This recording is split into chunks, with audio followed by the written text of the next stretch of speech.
खबर पढ़ी जा रही है शक्ति भक्ति त्याग और बलिदान की पावन नगरी चित्तौड़गढ़ जिले से। और खबर है वस्त्रों की नगरी भीलवाड़ा जिले से। धीरेन्द्र शास्त्री महाराज के प्रवचन सुनने पहुंचे जोगनिया माता के शक्तिपीठ वेद विद्यालय के बटुक और गुरुजन तथा कई सैकड़ों की तादाद में, लाखों की तादाद में भक्तगण भी पहुंचे हुए हैं जगह जगह से, हर सेक्टर से। आइए आपको बताते हैं क्या कह रहे हैं महाराज श्री। उन्होंने कहा, धीरेन्द्र शास्त्री बोले, कुंभकर्ण के बाद अगर कोई सोया है तो वह है हिंदू।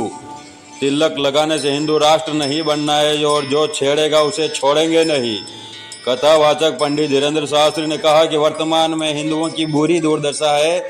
कुंभकर्ण के बाद अगर कोई सोया है तो हिंदू सोया है। केवल हिंदू हिंदू कहने से कोई हिंदू नहीं हो जाता। तिलक लगाने से हिंदू राष्ट्र नहीं बनना है। राजस्थान वीरों की भूमि है, महाराणा प्रताप की भूमि है। अब राजस्थान के लोगों को घर से बाहर निकलना पड़ेगा और सनातन हिंदू एकता पद यात्रा को सफल बनाना होगा। तभी सभी को पता चलेगा कि हम भी कोई चीज़ है। धीरेन्द्र शास्त्री ने आगे कहा कि हमारे तन में जब तक प्राण रहेगा हम हिंदुओं के लिए बोलेंगे, उनके लिए लड़ेंगे। हमने विचार कर लिया है कि मंचों से हिंदू राष्ट्र नहीं बनना है। अब हम गांव-गांव जाएंगे, पद यात्रा करेंगे, हिंदुओं को जगाएंगे। जो छेड़ेगा उसे छोड़ेंगे नहीं। धीरेन्द्र शास्त्री ने भीलवाड़ा शहर के कुमुद विहार विस्तार RCM ग्राउंड पर 5 दिवसीय हनुमत कथा की शुरुआत की है। इस दौरान उन्होंने देश भर से आए श्रद्धालुओं को संबोधित किया। मक्का मदीना में हिंदुओं की दुकानें लगवा दीजिए। धीरेन्द्र शास्त्री ने कन्हैयालाल हत्याकांड का जिक्र करते हुए कहा, तुमसे राम होने के सबूत मांगे गए और तुम चुप रहे। जहां कृष्ण ने जन्म लिया वहां उनका मंदिर नहीं बनने दे रहे। रामचरितमानस को सरेआम जलाया जा रहा। पालघर में संतों को मारा गया। राजस्थान में कन्हैयालाल टेलर को मारा गया। तुम चुप हो। तुम्हारे मंदिरों को वो तोड़ते हैं, तुम चुप हो। हम हिंदू मुसलमान नहीं करते, हम तो सिर्फ हिंदू हिंदू करते हैं। मक्का मदीना में हमारे हिंदुओं की दुकानें लगवा दीजिए। इतना ही भाईचारा है। अब हिंदू नहीं है। जिसे तुम छेड़ोगे वह डर के भाग जाएगा। अब अगर हमें कोई छेड़ेगा तो हम उसे छोड़ेंगे नहीं। अपने लिए नहीं जी रहे हैं, अपने प्राणों की बाजी हम लगाएंगे ताकि तुम्हारी बहन बेटियों को कोई उठाकर लव जिहाद में नहीं ले जाए। कथा में वो आते हैं जिनको कथा से मतलब नहीं होता। धीरेन्द्र शास्त्री ने कहा, हमारे मंच पर नेता अभिनेता सब आते हैं लेकिन पीछे बैठे लोग केवल ताली ही बजाते रह जाते हैं। कथा में मंच पर वे लोग आते हैं जिन्हें कथा से कोई मतलब नहीं होता, लेकिन कथा से क्या मतलब निकलेगा ये सोच जरूर होती है। इसका अर्थ प्रसिद्धि पाना है, लेकिन लोग तुम्हें जाने या न जाने, हनुमान जी ने तुम्हें जान लिया है तो किसी प्रसिद्धि की जरूरत नहीं है। उनसे ही कल्याण हो जाएगा। और उन्होंने कहा कि तुम तो कथा में बैठे हो लेकिन कथा तुम्हारे भीतर बैठना बहुत जरूरी है। प्रसिद्धि मिलेगी, सिद्धि मिलेगी।